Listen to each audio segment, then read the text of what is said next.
Okay, we are live now. So please introduce yourself, Mr. McDaniels.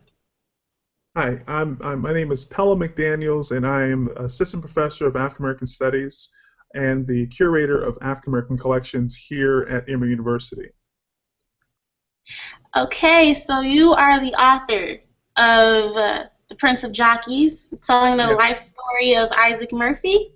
Yes. So what inspired you to create this work? Well, the work on Isaac Murphy came about after I retired from professional football and started a PhD program here at Emory back in 2001.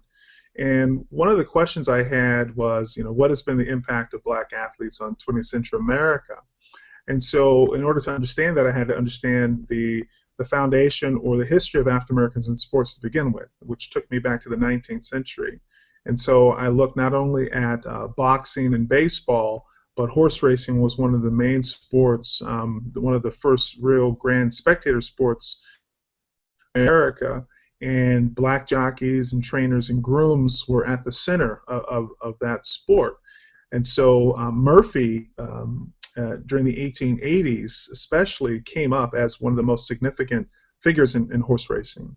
And so I decided that, because no real book had been written about him, a biography, and the stories that I read about him in different books or even articles, they tended to recycle the same narrative, and rarely did you find anyone talking about his community or how he became this elegant specimen of manhood, which was frequently cited in these different articles. And so I was curious to find out, how he was able to, assume this, these virtues and these particular values that being elegant kind of connotes or alludes to.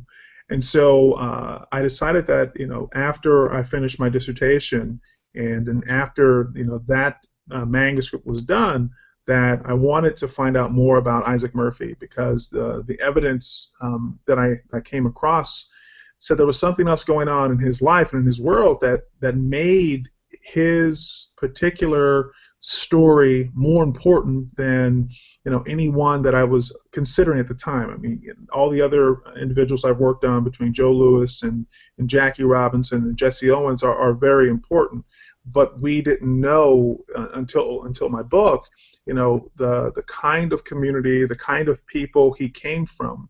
And so I thought that this book, this work would be probably my greatest contribution to the scholarship on African Americans in sports. And your greatest contribution for Isaac Murphy too, really. Thank you, thank you. Yeah, because I see that you had a lot of research inside of the book. Like, you went back and referenced a lot of historical things in relation to that time of when he was growing up and or before then too. Um, but what I really did find interesting was that he was so virtuous, knowing that in the horse racing business there was a lot of gambling and drinking, Yeah, and his the mother wanted. vibe. Yes, Hmm. his mother didn't want him dealing with that type of thing, but he really took what his mother taught him to heart, and Right. plus his relationship with what's his name? Let me see. Eli Jordan. I just Eli. Yes, Yeah, Eli Eli Jordan, Jordan. Yes. Yes. And so, and Raymond. really doing that research, so again, this idea of, being named this, identified as this elegant specimen of manhood, it has to come from somewhere. And for him to be as successful as he was, for people to identify him as this honest jockey, there has to be a foundation, something early in his life that was established that made him adhere to those values no matter what the challenges were.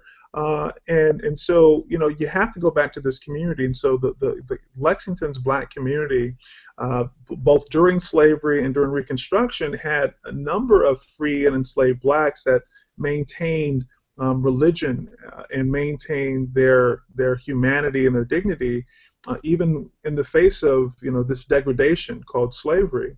And so for him to be able to grow up around these people who valued not only education and the ability of one to earn one's way in the world, their faith was very important too. The establishment of these different virtues and values through their Christian faith. It became very obvious. And so, I think to deny that and to kind of perpetuate this mythology of black athletes pursue athletics because of their inherent biological superiority or their ability to, do things with their bodies as a God-given, it really detracts from the reality that African Americans have had to deal with historically, and that we've had to make a way out of no way, and we've had to maintain our sense of dignity even when we have been subjected to the ills of society, and how we've been labeled because of blackness as being inferior, and we know that we're not, and we've always had to struggle against that, and so for him to be able to become who he became, we have to attribute it back to his community and to his parents and to people who knew the possibilities for his life long before he could even recognize the opportunities. Yes, actually his mother as well. And she had a lot of hope in him. I seen that in your book. Yeah, I did. Yeah, yeah. I mean, Um, his name alone is biblical, and it means between laughter and this idea of someone who came as a gift. and like you obey God and good things will follow you. Yes. Yeah, that was a part of his name too, right? Yes, it was. Yeah. Okay. So do you think that his popularity has a lot to do with his virtuality, I guess, because of like at that point in America, like virtue and like Jesus and God and all of that was really really like a forefront in like politics and stuff too, more so, right? Right. You Well, think so that? I would say his popularity was, maybe two or if not threefold. First and foremost, he was successful as a jockey. He was the most dominant jockey of his age, of his time period. And he, it wasn't just about the Kentucky Derby. There were other popular horse races, one in Chicago, the American Derby, and of course in Detroit. They had a track there where he, basically won the card all but one race in a particular day. But also in New York, where horse racing became huge in the mid to late part of the 19th century, where gambling was on the rise. But so he was successful there. But also for the owners, he was this honest jockey who they could trust would try to win every race, and he would do so in their best interest and also in his own, because he was a businessman. He was during the time period, we can say he was as Republican as there could be, because he was out to earn use his abilities to earn an income and take advantage of this, the marketplace. At the same time, he was still connected to his home of Lexington, Kentucky.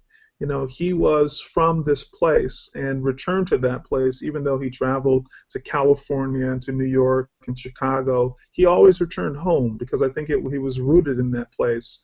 And so here's this person who potentially could have gone to England or even to France to race horses, but chose to stay home in Kentucky and allowed for the people who supported him to still have access to him.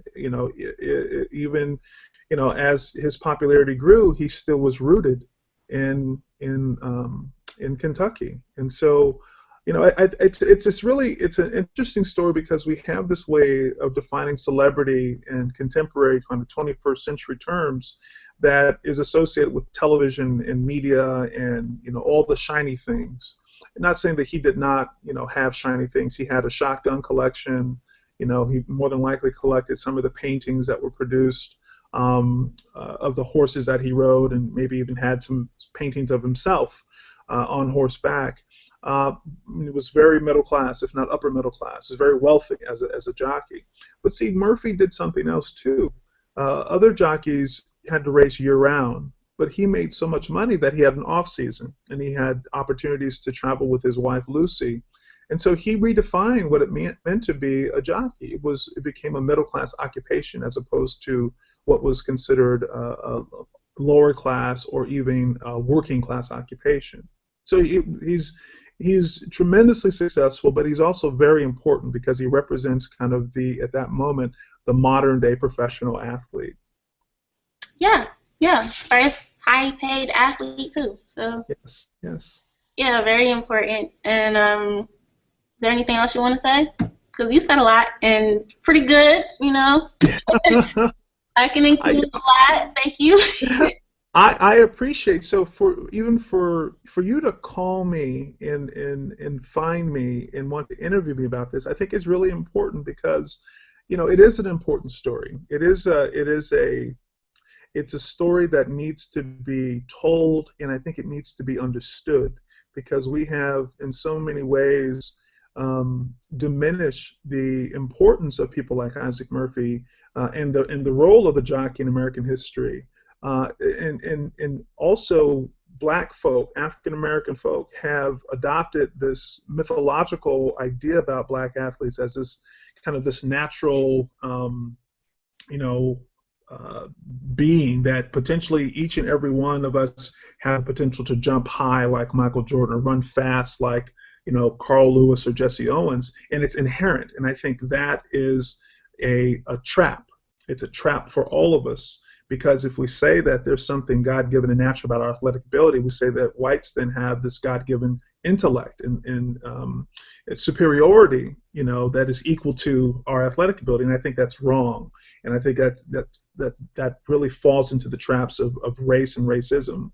And so we have to look at his story as a metaphor for all of our potential opportunities, but we have to create them, and that also comes back to community. We have to support our development by establishing in the affirmative the value of our communities and provide that space for our children to grow from. We have to be rooted in something, and that's where these communities were so important in the religion and the education. And religion, it doesn't always have to be kind of couched in the idea of being one particular faith. It's adopting and understanding the virtues and the values of that community.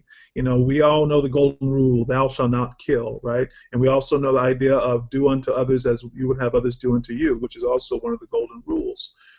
And that's universal.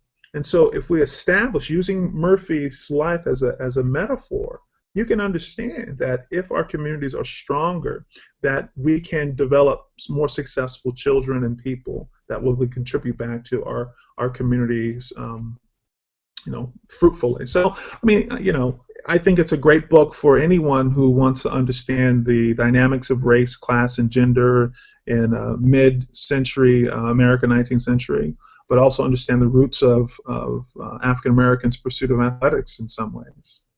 Yes, well, Murphy made it very, very clear that it only became natural to him because of the time he spent on working and learning the horses and all of that. It only became natural because of that. So it also teaches people that you have to have a good work ethic like he did as well. That's right. If you want to have a natural talent like he did. That's right. And also, yes, the community that he did come from gave him like a strong identity background and everything, that like he's a man, he's a real man, not a boy. Like, even though there's still oppression and all of that and, the violence with the KKK and all of that, he persevered and he still had support and he had many male mentors, and his father was very strong for fighting in the Civil War, dying for what he believed in. And, Murphy would have to do the same. He would have to fight for what he believed in as well. So that's right. You read the book, I can tell. I'm glad you enjoyed it. I hope more people pick it up because I think it, for me, it may be my greatest contribution to the scholarship. Not saying that I have stopped doing my work, but that book, that work, really for me is important. I could tell it was very close to your heart. It was, and it still is. Well, thank you so much, Mr. McDaniels. Oh, you're very welcome. You're very welcome. So enjoy the book, and I hope the project turns out well. Oh, well, when I'm done, I'll send you a copy. It's my first documentary, so, don't be too judgmental. Oh, no. Just keep up the faith and do good work. That's all we ask. Do good work and influence people as much as possible. Okay. Thank you so much. You're very welcome. Bye-bye. Bye.